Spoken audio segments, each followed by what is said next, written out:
ক্ষমতায় যাবেন, ক্ষমতার কেন্দ্রবিন্দুতে যাবেন, উপরে উঠবেন, মানুষ আপনাদেরকে লক্ষ্য করবে। এবং সব কথা শেষ কথা, গোটা পৃথিবী লক্ষ্য করছে, যেমন জাতিসংঘ, হিউম্যান রাইটস ওয়াচ, এরকম অসংখ্য সংগঠন সারা পৃথিবীতে ছড়িয়ে আছে, তারা আপনাদের দিকে নজর রেখেছে। দল হিসেবে আওয়ামী লীগকে নিষিদ্ধ করার দাবি আবারও জোরালো হচ্ছে। 6 মাস ধরে দেশের রাজনৈতিক অঙ্গনে বিষয়টি নিয়ে নানা আলোচনা, তর্ক বিতর্ক। এখন নতুন করে দলটিকে নিষিদ্ধের দাবিতে পুরো মাত্রায় সোচ্চার জাতীয় নাগরিক কমিটি ও বৈষম্য বিরোধী ছাত্র আন্দোলনের নেতৃত্ববৃন্দ সহ বিভিন্ন মহল। অবশ্য তাদের কেউ কেউ বলছেন আওয়ামী লীগের নিবন্ধন বাতিলের কথাও। বিষয়টি নিয়ে প্রতিক্রিয়া জানিয়েছেন নির্বাচন কমিশনার মোহাম্মদ আনোয়ারুল ইসলাম সরকারও। শিকার সেনাবাহিনীর যে ভূমিকা খুবই হতাশাজনক, তাদের দায়িত্ব তারা পালন করেনি। যে সাপে দংশন করেছে সে সাপই বিষ নামাবে। মানে তারপরে এটা হচ্ছে বিপ্লবের সময়কার বা গণঅভ্যুত্থানের সময়কার অবস্থানের কথা বলছেন। এরপরেও সেনাবাহিনীকে যে ভূমিকায় দেখা গেছে, ইন্ডিয়ান সেনাপ্রধান বলছেন সেনাবাহিনীর সাথে নিয়মিত যোগাযোগ হচ্ছে।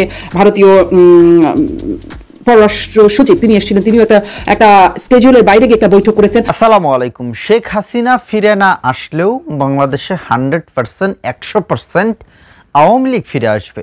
আওয়ামী লীগকে কেউ নিষিদ্ধ করতে পারবে না এবং শেখ হাসিনাও বাংলাদেশে আবারও নতুন করে ফিরে আসতে পারে। সেটা কিভাবে আসবে এবং সেই আসার প্রক্রিয়াটা কি হবে এবং তাকে কে বাংলাদেশে নিয়ে আসবে, বিস্তারিত থাকছে আজকের এই ভিডিও জুড়ে। প্রিয় দর্শক শ্রোতা, খুবই গুরুত্বপূর্ণ হতে চলেছে আজকের ভিডিওটি, তাই কথা বেশি বাড়াবো না, চলে যাবো ভিডিও স্ক্রিনে, দেখবো সেইখানে যে আওয়ামী লীগ কীভাবে আসবে এবং আওয়ামী লীগের পাশাপাশি শেখ হাসিনা আসতে পারবে কিনা এবং আসলেও সেটা কিভাবে আসবে। মানবাধিকার লঙ্ঘনের কথা আমরা জানি, সারা বিশ্ব এটা নিয়ে সোচ্চার ছিল, সারা বিশ্বের মানবাধিকার সংগঠনগুলো সোচ্চার ছিল, আমাদের মানবাধিকার সংগঠনগুলো এটা নিয়ে প্রচুর কথা বলেছে। এবং বাংলাদেশি হিউম্যান রাইটস ডিফেন্ডাররা কত জটিল অবস্থার মধ্যে ছিলেন, করুণ অবস্থার মধ্যে ছিলেন, সেটি নিয়ে আমরা সিজিএস এর পক্ষ থেকে একটি রিপোর্ট করেছিলাম। অতি সম্প্রতি আমি একটা তৃতীয় মাত্রা করেছি, যেখানে গুম কমিশনের সদস্য মিস্টার নূর খান ছিলেন এবং সেখানে তিনি কিছু ঘটনা বর্ণনা করছিলেন। জাস্ট পিনাটস, ভয়াবহ চিত্র, আমাদের কল্পনার অতীত, অসংখ্য অসংখ্য, লিমিটলেস।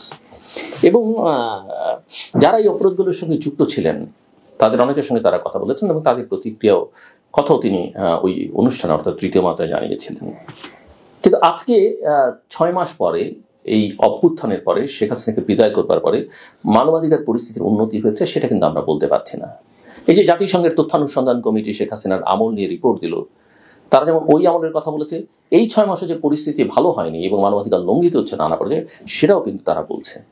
কাজে ওদের বিচার যেমন করতে হবে, এখন যারা অপরাধ করছেন তাদেরও বিচার করতে হবে, তাদেরও আইডেন্টিফাই কিন্তু আমাদের করতে হবে। বাংলাদেশে 2024 সালের জুলাই এবং আগস্টের বিক্ষোভ সম্পর্কিত মানবাধিকার লঙ্ঘন এবং নির্যাতন শীর্ষক ফ্যাক্ট ফাইন্ডিং যে প্রতিবেদন, সেখানে সাংবাদিক, রাজনৈতিক দলের কর্মী, সংখ্যালঘু নেতা এবং অধিকার কর্মীদের সুরক্ষার গুরুত্ব তুলে ধরা হচ্ছে। শাসন ব্যবস্থায় যেটা জাতিসংঘ করেছে এবং এটা মূলত আমাদের সরকার প্রধান প্রফেসর মোহাম্মদ ইউনূসের রিকোয়েস্টের ভিত্তিতেই তারা করেছেন। শাসন ব্যবস্থায় রাজনৈতিক দলগুলোর প্রভাবের মধ্যে ভারসাম্য রক্ষায় তদারকি প্রতিষ্ঠানগুলো শক্তিশালী করবারও সুপারিশ করেছে জাতিসংঘ এবং দেশের নাগরিকদের নিয়ে যে কোনো সিদ্ধান্ত গ্রহণ প্রক্রিয়া তাদের সরাসরি অন্তর্ভুক্ত করবার সুপারিশ করা হয়েছে। এই কথা বলতে বলতে আমি বোধহয় কয়েক হাজারবার বলেছি আমার অনুষ্ঠানে, ব্লগে, লেখায়, যে বাংলাদেশকে একটা অন্তর্ভুক্তিমূলক রাষ্ট্র করতে হবে। আমাদের অর্থনৈতিক প্রক্রিয়ায়, রাজনৈতিক প্রক্রিয়ায়, উন্নয়নের প্রক্রিয়ায়, নির্বাচনী প্রক্রিয়ায় জনগণের অংশগ্রহণ নিশ্চিত করতে হবে। আমরা কোনো কিছু চাপিয়ে দিতে চাই না, জনগণকে জনগণের সিদ্ধান্ত নেবার ক্ষমতা আসলে দিতে হবে। জাতিসংঘের ওই প্রতিবেদন বলছে যে এটি নাগরিক সমাজ সহ স্বাধীন সদস্যদের সমন্বয়ে গঠিত হওয়া উচিত। এই যে স্বাধীন পুলিশ কমিশন গঠন করবার কথা বলতে গিয়ে তারা বলছে এবং জনসাধারণের অভিযোগ দেওয়ার সংস্থা হিসেবে কাজ করার জন্য বিশেষায়িত কর্মী ক্ষমতা এবং আইনি ক্ষমতাও তাদের দেওয়ার কথা বলেছে। এই ধরনের কমিশনগুলো কিন্তু খুবই প্রয়োজন, যেটা আমরা করবার দিকে কোনো মনোযোগ আছে বলে সরকারের দেখি না। এবং বাংলাদেশে হিউম্যান রাইটস ওয়াচের কথা আমরা জানি, বহু বিবৃতি তারা দিয়েছে এবং আমি মনে করি যে আমাদের আন্দোলন সংগ্রামকে চাঙ্গা রাখবার জন্য, পরিস্থিতিটা গোটা বিশ্বের সামনে তুলে ধরবার জন্য হিউম্যান রাইটস ওয়াচের একটা বড় ভূমিকা ছিল বিগত বছরগুলোতে।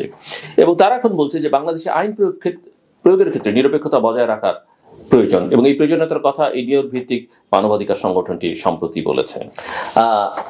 HRW তাদের প্রতিবেদনে বলছে যে আওয়ামী লীগ সরকারের দশকের পর দশক ধরে দমন পীড়নের পর বাংলাদেশ এখন রাজনৈতিকভাবে বিভক্ত।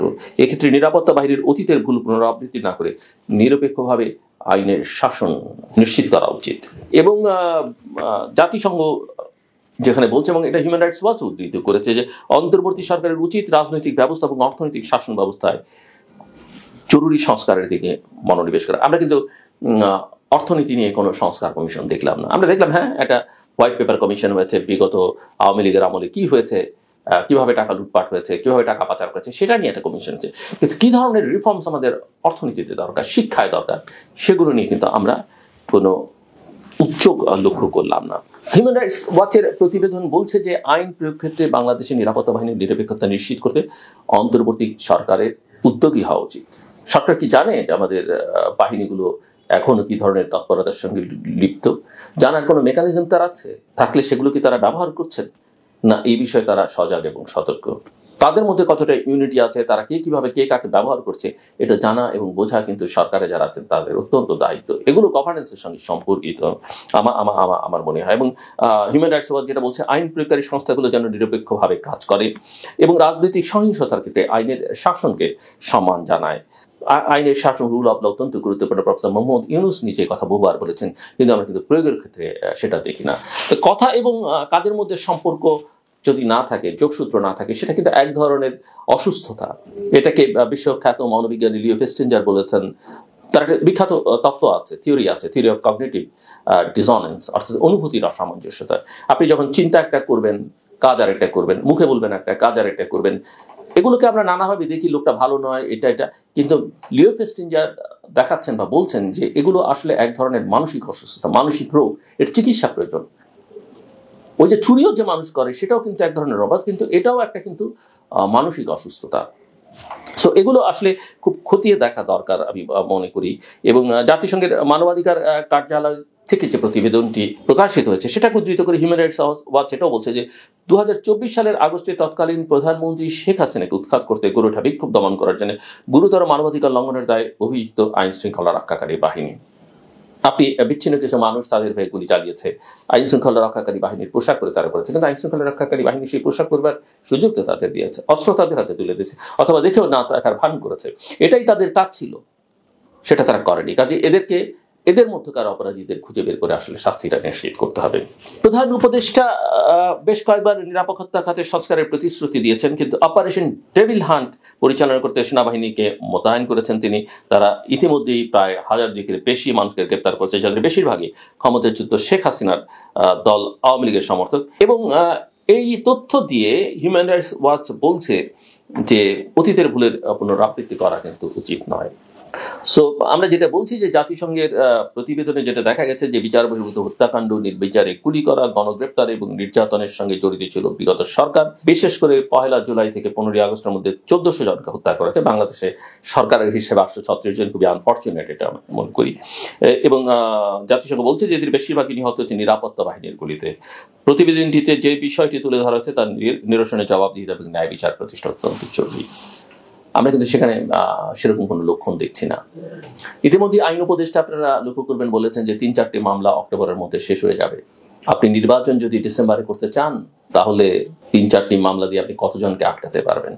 আমি বলছি না যে দ্রুত বিচারের মাধ্যমে আপনি ন্যায় বিচার থেকে দূরে সরে যান, কিন্তু এত কথা, এত বাগাড়ম্বর আপনারা করলেন, কাদের কাছ থেকে একটাও ঠিক মতো করতে পারলেন না পারলেন আহতদের সুচিকিৎসা দিতে, না পারলেন কারা মারা গেছে তাদের সংখ্যাটা নির্ধারণ করতে, না পারলেন সেই সব পরিবারের পাশে দাঁড়াতে, না পারলেন জন আকাঙ্ক্ষাকে সম্মান দিতে। পারলেন কি 15-16 বছর যারা কষ্ট করেছে, নির্যাতন নিপীড়ন সহ্য করেছে, আন্দোলন সংগ্রাম বারবার দাঁড় করাবার চেষ্টা করছে, তাদেরকে হেয় করবার একটা প্রক্রিয়ার মধ্যে আপনারা ঢুকে পড়লেন। আর নিজেদের আখের গোছাবার, নিজেদের স্বপ্ন বাস্তবায়ন, কিভাবে দীর্ঘকাল ক্ষমতায় থাকা যাবে, কিভাবে একটা রাজনৈতিক দল করা যাবে, এইসব প্রক্রিয়ার মধ্যে আপনি সারা দেশের কোটি কোটি কোমলমতি ছাত্রদের নাম ব্যবহার করে কিছু কিছু ছাত্রকে আশকারা দিয়ে আপনি সারা দেশে একটা ভয়ের রাজত্ব তৈরি করেছেন। ছাত্রলীগ যা করতো, আজকে সমন্বয়ক নামে গজিয়ে ওঠা কতিপয় ছাত্র বা ছাত্র নামধারী যুবক একই কাজ করছে, একই কাজ। কথা বলেন সারা দেশের ব্যবসায়ীদের সঙ্গে, ভয় অনেক কিছু বলতে চাইবে না। শেখ হাসিনার আমল এরকম ভয় তারা কথা বলেনি, বরং তেল দিয়েছে, তাল দিয়েছে আর তোষণ করেছে, বাধ্য করা হয়েছে তাদেরকে। আজকে ওই একই অবস্থা, আপনি স্বাভাবিক অবস্থা ফিরিয়ে আনবার মতো কোনো আস্থা তৈরি করতে পারছেন না। আর তাই আমি বারবার বলি, পারলে করেন, না পারলে ছেড়ে দেন। আপনারা যত বড়ই হন না কেন, দেশে বিশ্বে পৃথিবী জুড়ে, কিন্তু ভাবতে হবে যে আপনাদের হাতে দেশের 20 কোটি মানুষের ভাগ্য জড়িত। 20 কোটি মানুষ, 1 জন 2 জন 3 জন 4 জন 5 জন নয়। আপনি 20 কোটি মানুষের বা অফিসিয়ালি 17 কোটি মানুষের জীবন নিয়ে ছিনিমিনি খেলতে পারেন না, কোনো অধিকার আপনাদের নেই। এবং মনে রাখবেন, অতীতের অপরাধের বিচার করবার যে কথা যখন আমরা দাবি করছি, আপনারা করবেন বলছেন, আপনারা অপরাধ করলে আপনাদেরকে কেউ ভবিষ্যতে ছাড় দেবে না।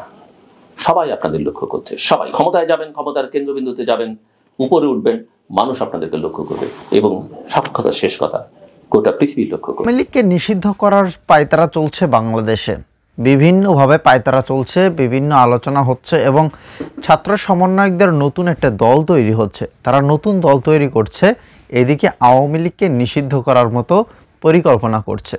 আসলেই কি আওয়ামী লীগকে নিষিদ্ধ করা যাবে? আওয়ামী লীগ কি সেই দল? শ্রোতা, হ্যাঁ, হয়তোবা এটা আমরা মানতে পারি যে শেখ হাসিনাকে বাংলাদেশে হয়তোবা আমরা আর দেখতে পাবো না, আর তিনি বাংলাদেশে আসলেও হয়তোবা আসার পরপরেই তাকে এমন এক জায়গায় রাখা হবে দুনিয়ার কেউ তাকে আর খুঁজে পাবে না, এই দুনিয়ার কেউই তাকে আর খুঁজে পাবে না, তাকে এমন জায়গায় রাখা হবে। তো সেইটার জন্য কি প্রস্তুত আছেন শেখ হাসিনা? অনেকেই বলছে, বা শেখ হাসিনার নেতাকর্মীরা, আওয়ামী লীগের ফ্যান ফলোয়াররা বা আওয়ামী লীগের যে সাংবাদিক কর্মীরা রয়েছে তারা বলছে যে শেখ হাসিনা আসবে, এটা জনমনে মানুষকে উৎসাহ বা তার নেতাকর্মীদের উৎসাহিত করার জন্যই বলছে। কিন্তু আসলে কি আসতে পারবে? কিন্তু এটা বিশ্বাস করতে হবে, এটা মানতে হবে, শেখ হাসিনা আসুক বা না আসুক, আওয়ামী লীগ কিন্তু 100% আসছে ফিরে। তো যাই হোক, ভালো থাকবেন এবং আজকের এই ভিডিও সম্পর্কে মতামত কমেন্টে লিখবেন।